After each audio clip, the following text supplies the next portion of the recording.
दरबार मुस्तफा जी रौनक अजीब दरबार मुस्तफा जी रौनक अजीब दरबार मुस्तफा जी रौनक अजीब रूहन के थींदी राहत केडी नसीब दरबार मुस्तफा जी रौनक अजीब आहे दरबार मुस्तफा जी रौनक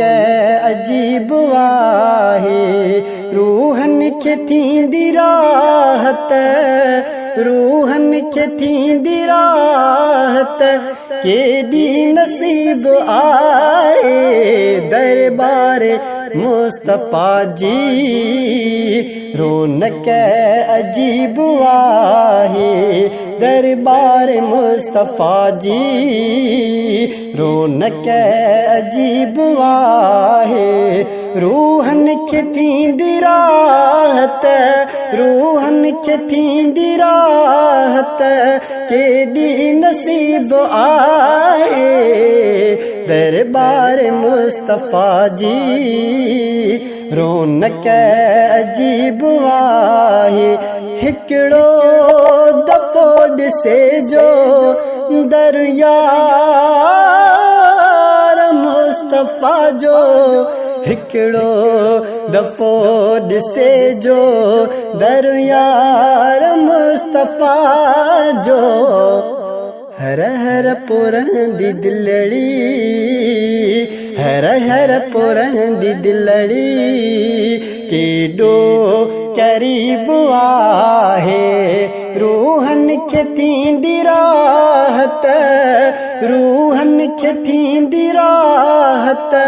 केडी नसीब आए दरबार मुस्तफा जी रौनक अजीब आहे ओ जेकी ॾिसी न आया सिकंदा वतन जहान में जेकी ॾिसी न आया सिकंदा वतन जहान में हर हर ॾिसी जे आया हर हर ॾिसी जे आया समझन तबीब आहे हर हर ॾिसी जे आया समझन तबीब आहे रूहन के थींदी राहत रूहन के थींदी राहत केडी नसीब आए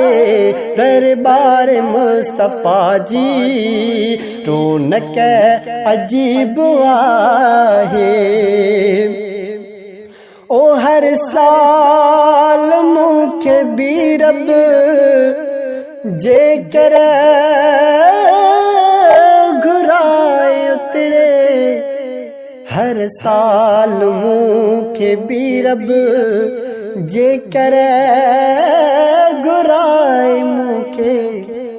हर साल मूंखे भी रब जेकर घुराए उतरे पंहिंजो ॾिसां मां दिलबर जेको हबीब आए दरबार मुस्तफा जी रौनक अजीब आहे ओ पनवी अजीज रोए तो घुरे दुआ थो पनवी अजीज रोई तो घुरे दुआ